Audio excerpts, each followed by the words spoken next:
Dan syarikat IMP yang jadi pemaju projek ini sejak 22 tahun yang lepas.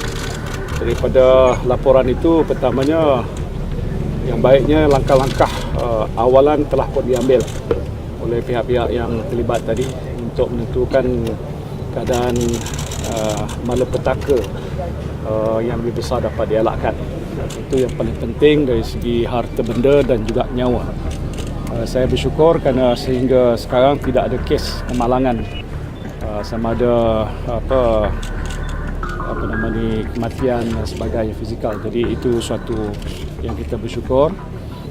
Dalam taklimat tadi nampaknya segala langkah-langkah telah pun diambil, baik dari sudut bandaraya ataupun ikram yang memantau hampir 24 jam pergerakan tanah dan kawasan di situ, bukit ini, dan langkah-langkah awalan telah diambil untuk meminta mereka-mereka yang ada di sini, di kawasan-kawasan yang dikatakan mungkin boleh menerima kesan buruk daripada ini untuk berpindah.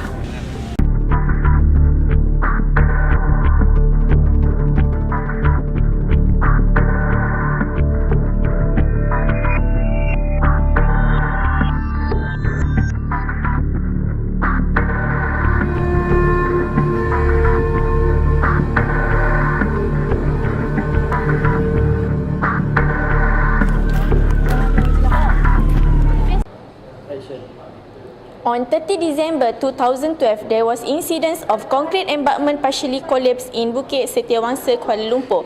A very large scale of 43 meters high of failure slope has occurred. From that incident, about 100 residents need to move from their homes. The collapse has damaged many surrounding properties and also affect the environment. There were no casualties and injuries during the incident. Madam Ayu is one of the residents at Bukit Setiawangsa. I believe this incident will be a traumatic in yourself and your family and other residents here. And I believe that all residents here never thought this incident will happen. So can Madam Ayu share some of the moment during this incident happened last night?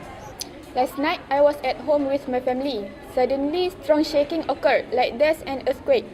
We all just quickly ran out from our house to survive and just managed to bring some important documents.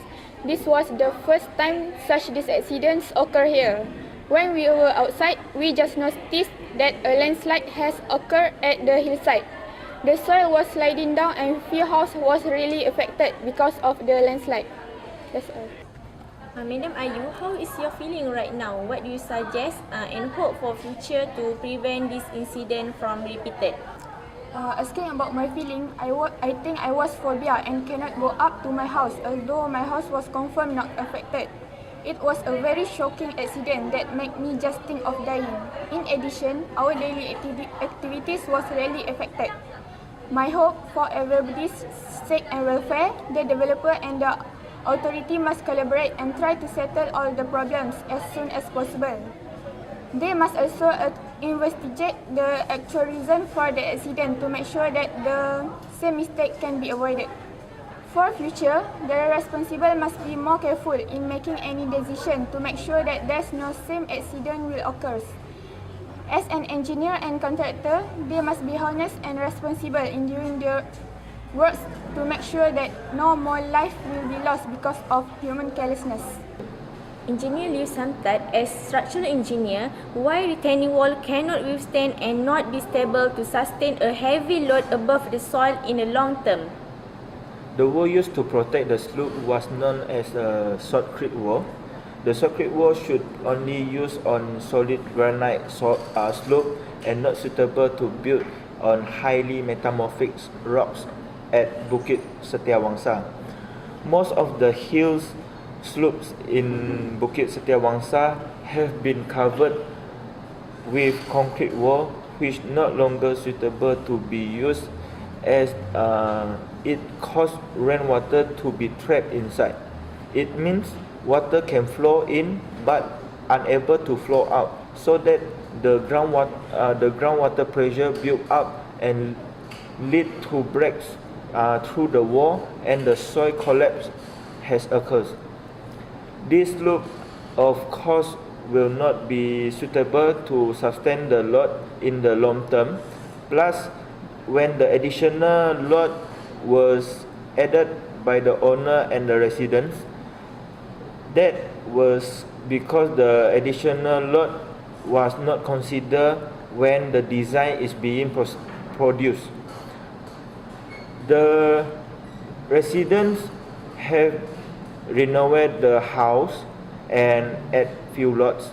That's why the wall that was designed with minimum load cannot sustain the exceeded load. From the point of view as geotech engineer, can you give me opinion about the embankment partially collapse in Bukit Setiawangsa? Is it due to natural disaster or it is man-made accident?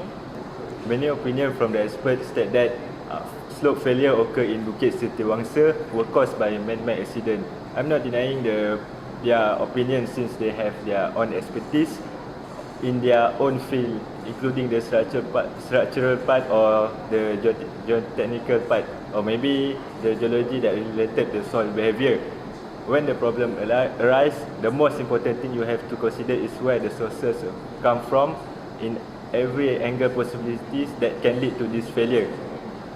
In this Bukit Setiawangsa landslip case, what can I conclude here, where it is clearly you can see that this failure of this retaining structure wall were totally caused by man-made. It seems like they're not taking care properly their maintenance, and the problem regarding the movement of water into and out of the soil. What is the main cause of the slope failure at Bukit Setiawangsa? When we talk about the slope failure, there are many contributions that can lead to this failure. For this Bukit Setiawangsa case, the major cause that can lead to this landslip incident were unsuitable protection method used for the hill. They are using the shotcrete wall type, which prevent water from entering the wall, the soil. However, water still can seep into the slope from the areas where the wall not covered.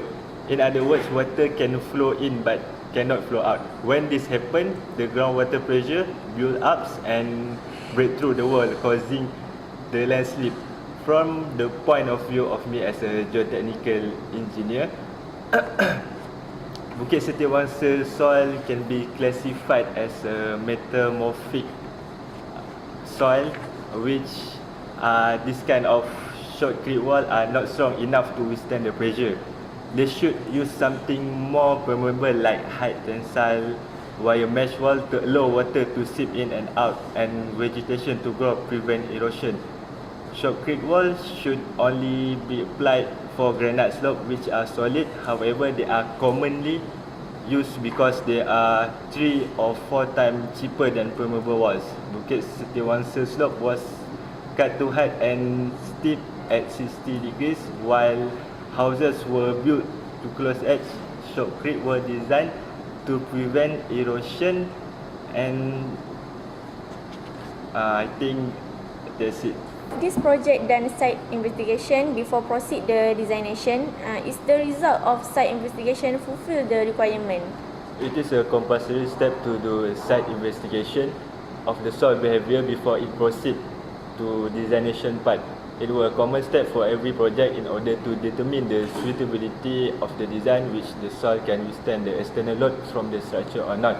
For the early in this project, the responsible consultant has been carried out the site investigation in order to determine the designation of the retaining wall structure based on soil condition has been stated in the result. The type of soil at this Bukit Setiawangsa consists of metamorphic rock which not suitable to shotcrete wall type. Misbehavior of the consultant to construct a wall with a cheaper cost and less maintenance of the slope wall at last cause an accident to life cycle. Professor Dr. Nur Ain, as chairman of BEM, how important ethics in engineering life? Did it one of the causes of the embankment wall collapse? Okay, ethics is a set of ethical standards for engineer to follow. It should be a base in engineering life and it is totally important. Engineers should uphold this ethic and advance the integrity, honor and dignity of the engineering profession and make it as a daily basis, especially during their work. Why? Because engineers are the one that make engineers are the one that make decisions either a project should be proceed or not. And these ethic codes should be the guideline for the engineer in making the decision in order to avoid the problems occur in the future. Besides that, engineers must always keep in their mind that they are working for the public. So, they should hold paramount the health, safety and welfare of the public as the priority. Engineers should not don't ever get involved and totally zero tolerance in bribery, fraud and corruptions. These three things are parasites, harmful and not even a professional act in engineering field. Engineers also should not solicit or accept gratuities directly or indirectly from contractors, their agents or other parties dealing with their clients and employers. They must be honest, responsible and committed in their work. From my point of view, these things are also leads to the cause of building failure, such as the one at the Bukit Setiawangsa. Why? Because only engineers that lack of ethics always thinking about the profit interests of themselves. In order to have great profit, they will ignore all the important things such as building life of the structure, the pros and cons of the materials used and also the effect of their action in the future. What is the relationship between ethics and causes of the embankment wall collapse? As I told earlier in your previous question, yes, there are relationships between ethics and failure. For example, engineers that lack of ethics will do anything only for them to gain great profit and interest, such as they will only use the cheapest materials used for the building. Okay, this will be effect to the future because each structure is designed with structural life in the period of time. If they use cheapest materials to the structure, it needs to have maintenance service twice a year at least to keep the structure able to be used by the public for the long time.